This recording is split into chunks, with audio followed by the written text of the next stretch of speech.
You know what no one tells you about divorce? Nobody talks about what really happens to your ex-wife after she leaves. People romanticize freedom and fresh starts, but the truth is much darker. What awaits her isn't liberation. It's a psychological minefield she walks through, thinking she's heading toward the light, when in reality she's walking straight into the dark. Phase 1. The high of freedom. At first comes the high. She feels strong, brave, finally free. She redecorates the house, goes out with her friends, fills her social media with laughter and light. Everyone tells her, "You're glowing, you deserve better," and she believes them.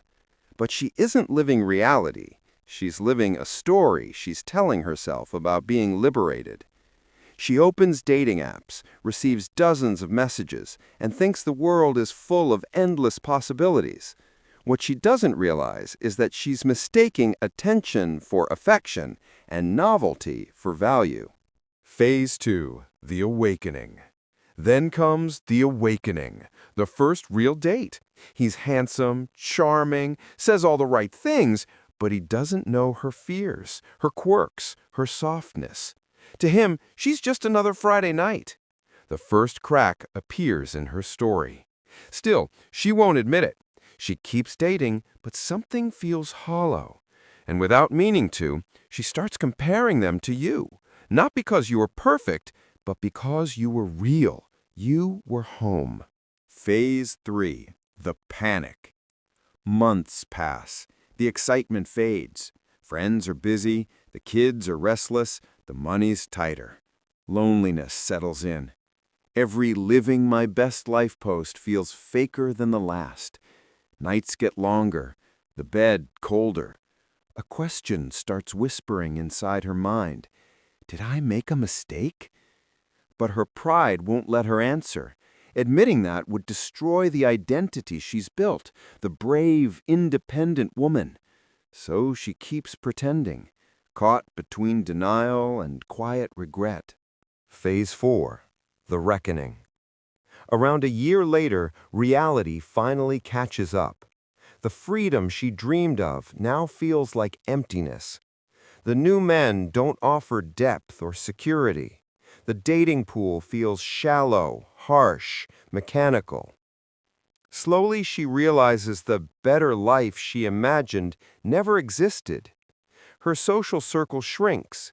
Married friends pull away, single ones compete.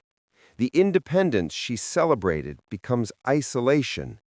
She finds herself alone in a world she thought would be full of love. Phase 5. The ghost that remains. Now you become a ghost she can't escape. She turns to share a thought, then remembers you're gone. Every song, every coffee smell, every memory stings. She hasn't just lost you, she's lost the version of herself that existed with you. The finances fall short, the small touches vanish, and the dating apps turn cruel. At first, the matches flood in, then silence. The validation dries up. For the first time, she feels invisible. Phase 6. The silent regret. This is the hardest part. Regret she can't confess. She can't admit she was wrong because her whole identity was built on being strong enough to leave. So she hides behind smiles that don't reach her eyes. By day, she performs confidence. By night, she breaks. And when she sees you happy, thriving, maybe with someone new, it crushes her. Because your happiness proves the truth. The problem wasn't you. It was how she saw you. Phase 7.